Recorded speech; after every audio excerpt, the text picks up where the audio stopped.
Hello, everybody, and welcome to our YouTube channel. We are the ANNUNZIATOS, where we talk about interracial marriages.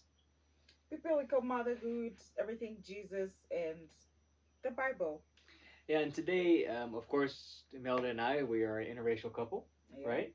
We know the conflicts, we know the whole actual struggles, and So yeah, we want to be that for you as we all learn, share, and yeah, grow together. absolutely, yeah, and I think on this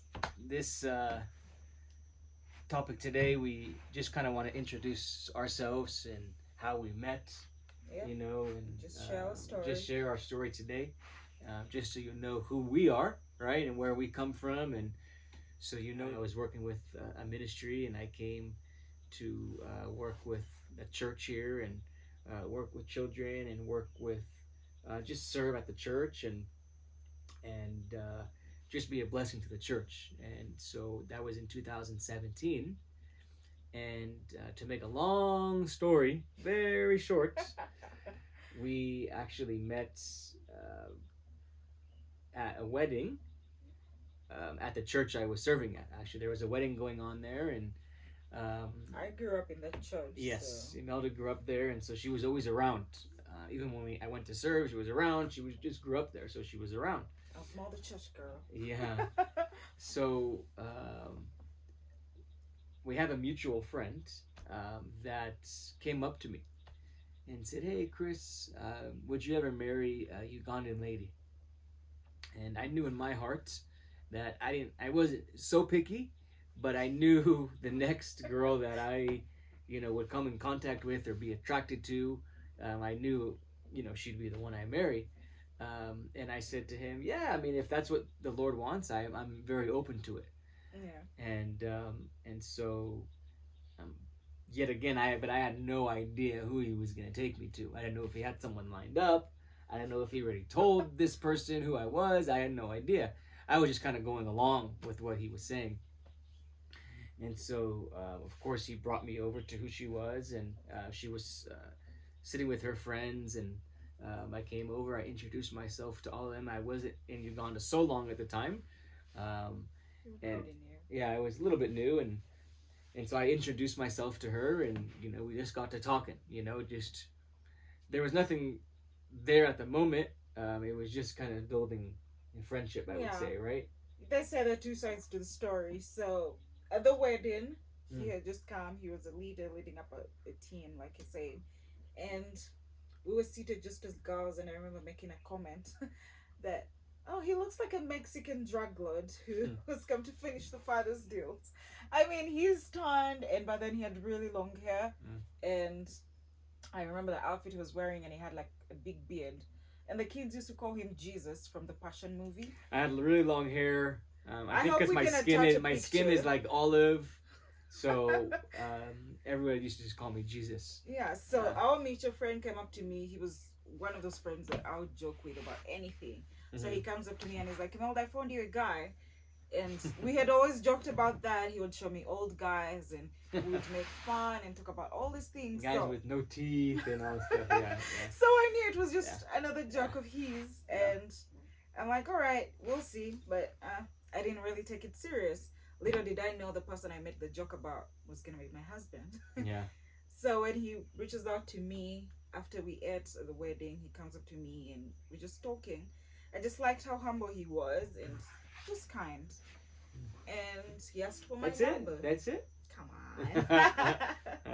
And he asked for my number, and the rest is history. The rest is history. No, I think it was that evening, or you texted the wedding was on a Saturday. You texted me Sunday night. Sunday night, right? I didn't want to be creepy. Like, I got her number, and then let me text 2 hours later, text her. Like, oh god, this guy's aggressive. So I waited, and that evening or the next evening, Monday was my day off, and so at the time.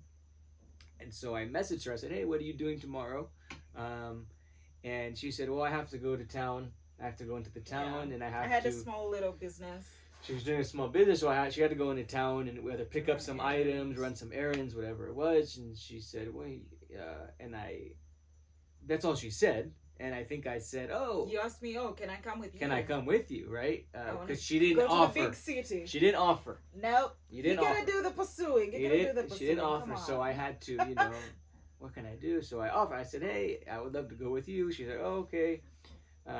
So as that day, we went together, and we had we had lunch together in town, and just spent the whole day together, and just chit chatted back and forth, just built a friendship, and just getting to know each other. And that was in 2017. And then I proposed to you in 2000 and June 2018, and then we got married June 2018. Then we got married October 2018. Yep.